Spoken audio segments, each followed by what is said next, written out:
If you recall, on May 27th, I released my review of Splatoon to the public at about 3 AM Eastern Time, blissfully unaware that I had just made a grave mistake. According to other reviewers later that day, the actual embargo for releasing reviews of Splatoon was at 10 AM Eastern Time, when I thought it was at 12 AM Eastern Time based on some unclear conversation with my PR representative. And immediately after I published my review, I received thousands of messages and tweets telling me A, my opinion was wrong, B, I am a parasite to the YouTube community, or C, I don't own the game. But most of them revolved around point A. I guarantee you, if I pandered to the Nintendo crowd and lied to you all about my true feelings about Splatoon, virtually no one would have cared about my review at all. We all make mistakes sometimes, and I truly apologize for missing the embargo. Oh well, life goes on, and now that the game has been finally released on August 5th, do I still despise it? Is Splatoon still the worst game ever? Obviously this is sarcasm, but let's get straight into things. Now, the first piece of business I want to address is that yes, I feel I was a bit too negative with Splatoon. I want to make it explicitly clear that I do not hate the game. I actually find it to be pretty fun. And I won't deny that it's a pretty solid game, running at a smooth 60 FPS with glorious visuals and a fantastic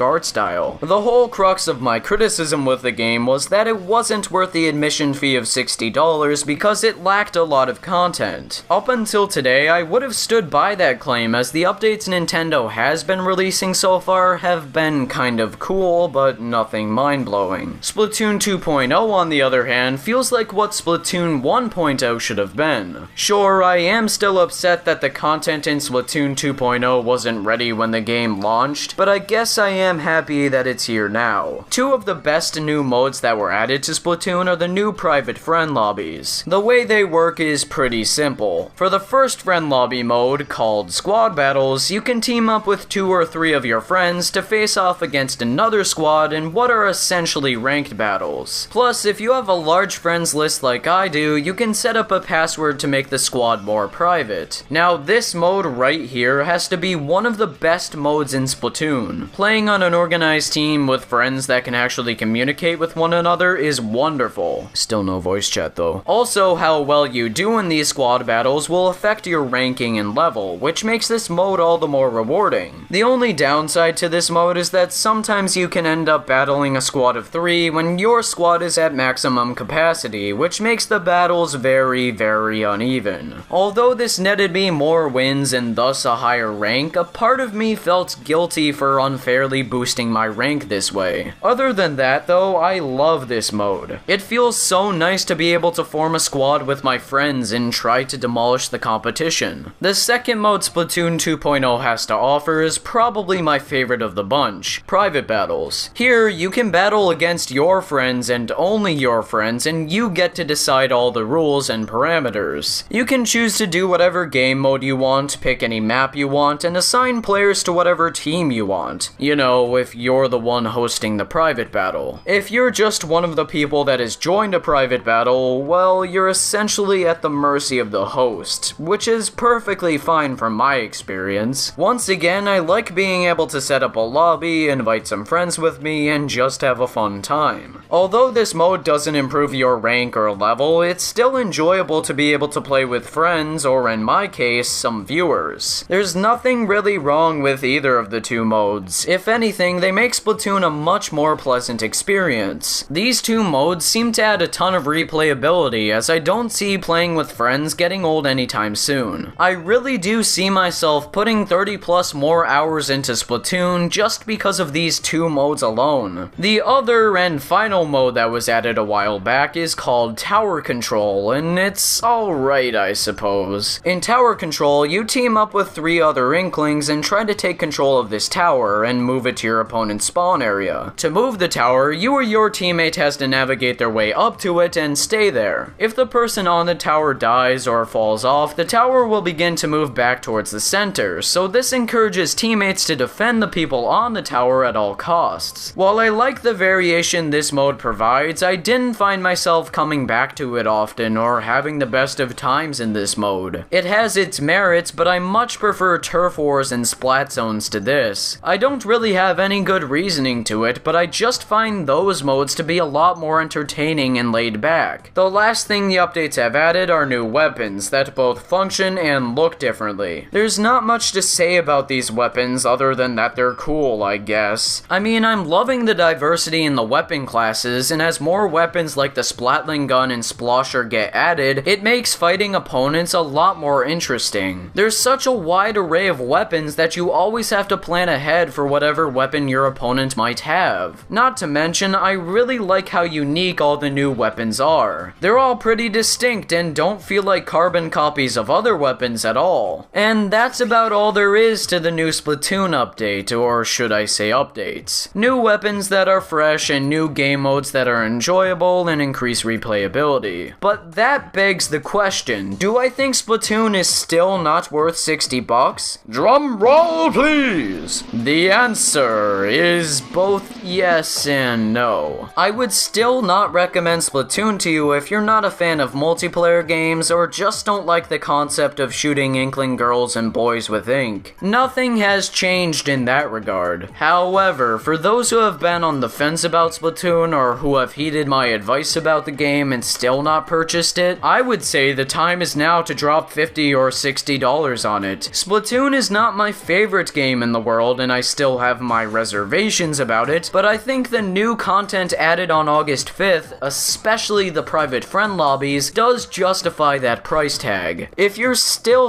on the fence with this game, get a used copy or wait for a sale of about $50. But as always, if you disagree or agree with me, let me know in the comment section below. Thank you so much for watching and take care. Have a wonderful day and goodbye.